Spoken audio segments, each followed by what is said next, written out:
না বুঝে মনের কথা সবাই তো দেয় ব্যথা করে যে জীবনটাকে হে নারী, জীবনের শেষ মেকআপটা কিন্তু সুরমা আর আতর দিয়েই হবে।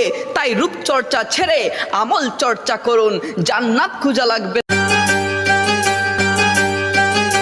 वो मुलाकात के पल, चांदनी रात के पल, दिल में